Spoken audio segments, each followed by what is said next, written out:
Matt Cord and Daryl Rogers here. I'm Saul Klein at the Inman Connect conference in San Francisco 2018, and it's great to have brokers in the house and be able to talk to brokers about what's going on. So you guys have been around, and tell me a little bit about before you got to Better Homes and Gardens Real Estate Reliance Partners. Before that, what were you guys doing?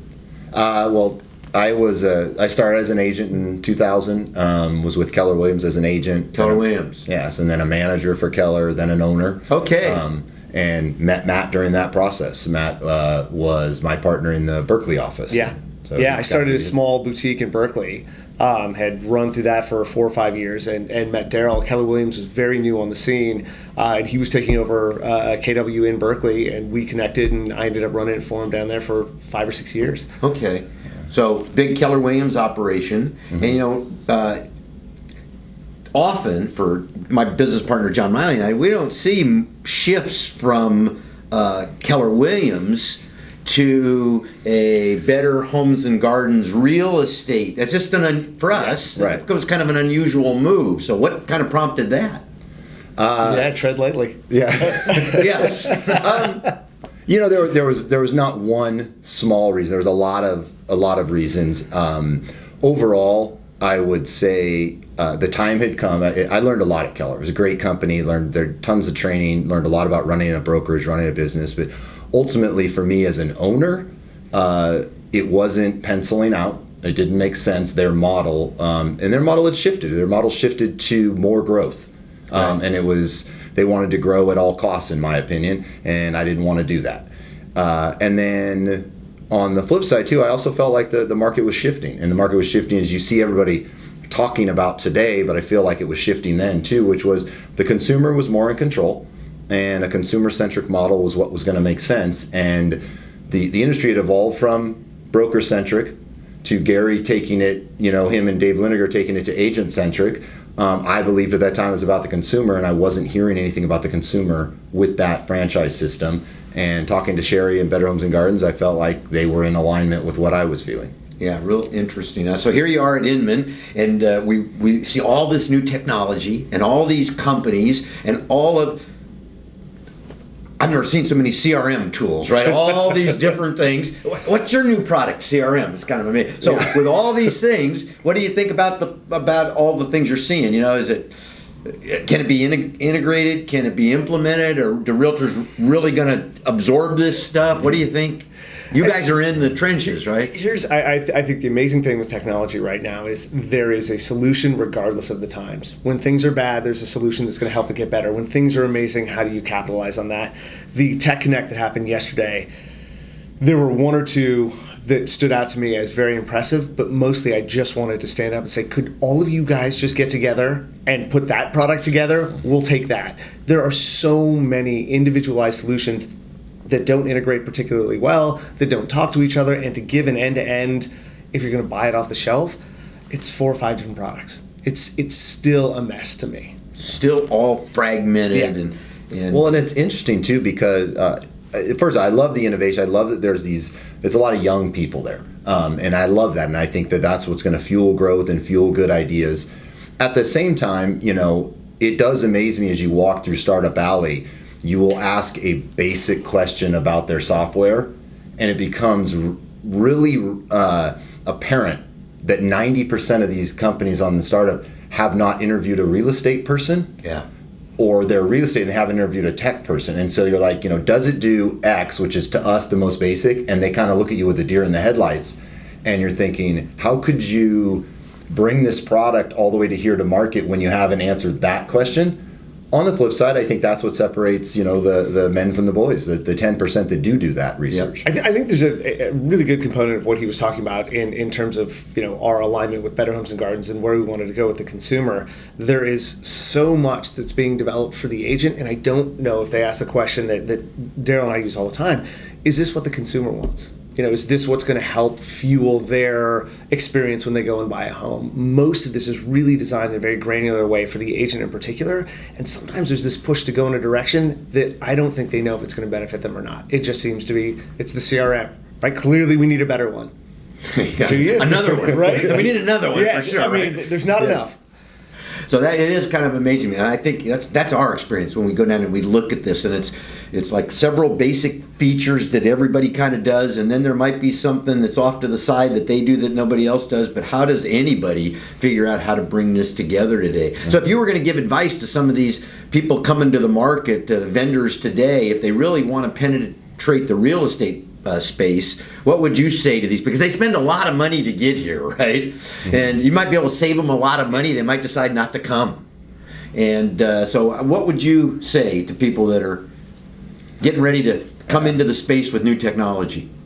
I would, number one is, we built our company on focus groups, on asking consumers what they want, asking agents what they want. And I know that may seem simple, but, do that. Don't come in, the common story is, well, I started this company after I had a transaction in real estate and I bought my first home and it was disastrous, so I created this tech. And then he said, well, did you ask agents how they would work with it? It was their pain points. Right. And so I think just doing that research, number one, what does the consumer want that makes it consumer friendly? What is the consumer looking for? Now take that, go to the agent. Is this viable?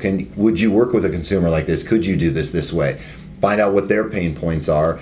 And then, to be honest, and this is probably going to sound a little biased because we're with a large company like Realty, but I would go to a large company and find out what they think, because going to the agents, I just don't think that's the best marketplace. The agents are flipping from one thing to the next, and your best environment, I think, is to go to a large company and say, does this scale with you guys? You have more data points. We can get this out to you, and all of a sudden have 100,000 users using it, and we could get some feedback to make it better. When you're selling one-off, to 5 agents in Dallas, 3 in Phoenix, and 2 in San Francisco, I don't think you're getting the data back that tells you what's right and what's wrong. Yeah, you make a great point, and that if you try to onesie-twosie in the real estate industry, you're probably going to run out of money. Yeah. Before you've penetrated the marketplace, and that's really a great point. Anything else that you'd add? I think I would piggyback definitely on there's a real benefit of being with a large company. You've got somebody that's helping figure out how to build a better mousetrap, and it's not always you, and that's great. I would say this, that there are individual brokerages that have an advantage over the franchises in the focus group area. They are generally a little bit more granular, a little bit more myopic. They've got an ability to really dive into their area and find out what they need. So a franchise may offer 15 things. The smaller broker may decide these are the 2 that we really need, and they get those and start going. Anybody that is coming into the space right now, I think there are a couple things. One, whatever technology you have has to talk to other technology, right? There's got to be a way for this to integrate well. I think the other really is going to, what's the pain point for the agent and what's the pain point for the client, and does it solve that? And if it can't answer that question, you probably shouldn't build it. Yeah. So what's your guys' plan? So growth mode, expansion, cutting back? Right? We believe that real estate is local.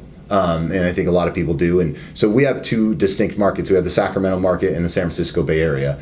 And they are distinct in how they do it. So we have different mindsets for each one. But certainly expansion is one, but not expansion just for expansion. If the right opportunity comes along, which right now I think it is, that the average age of a broker owner is older, and I think they sense the change, and some of them are thinking, do I want to fight through this change, or do I want to get out now? So there's certainly opportunities for growth in the right areas, and then continually to look at this, as Matt was saying, what are the things that are going to address the pain points of agents, the pain points of the consumer, and how can we keep evolving and not stop every year? It can be frustrating to our agents and to your employees, but I think every year we have to come up with something, not necessarily new, but that evolves or pluses what we've had before, and that's what we're focused on. Yeah. When you talk to the vendors down on the floor, do you ever get ideas from them about how to prospect, how to market? That they've come up with ideas that you haven't thought of yet?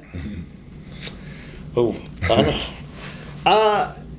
Sometimes people thinking about the new technology they're going to bring to market, they use their imagination and make stuff up that you wouldn't make up if you weren't going to bring a product to market, right? I will say, Matt and I were talking about this, and I won't divulge the industry because we're working on something, but what you just said, the answer to that is yes, but not necessarily from the vendors here or from other.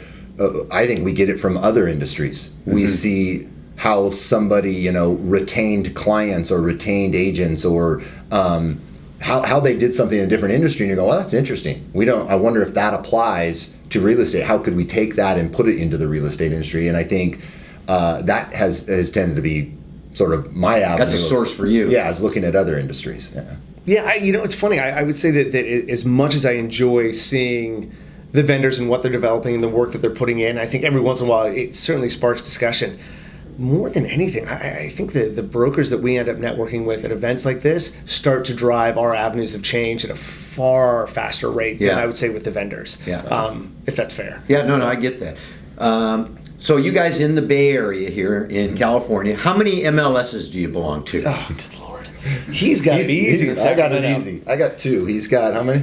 We're 5, and we could probably go to 7 if we wanted. And we're in a fairly tight geographic range in the East Bay. I don't think any one of our offices is more than 20 miles away from the other. So we could be 7. We've just decided to whittle it down to 5. So there's Challenges a pain point. another area when we talk about things that are fragmented. Yeah. That could be better, huh? Absolutely. Yes. I mean, we're at the moment here, we're starting to integrate a lead program where we can offer leads to our agents. And just being able to get these lead companies in line with our MLSs takes months. Yeah. Just takes months. Yeah. It's just Real familiar. mind-numbing. Hey, well, guys, great. Thanks for coming up and spending some time with us. Good luck to both of you. Yeah, thanks for having us. Consider Great. us a resource. If you ever Absolutely. need anything, get a hold of us. And we don't always know the answer, but we know guys we can go to. All right. Thank you very Fantastic. much. Thank you.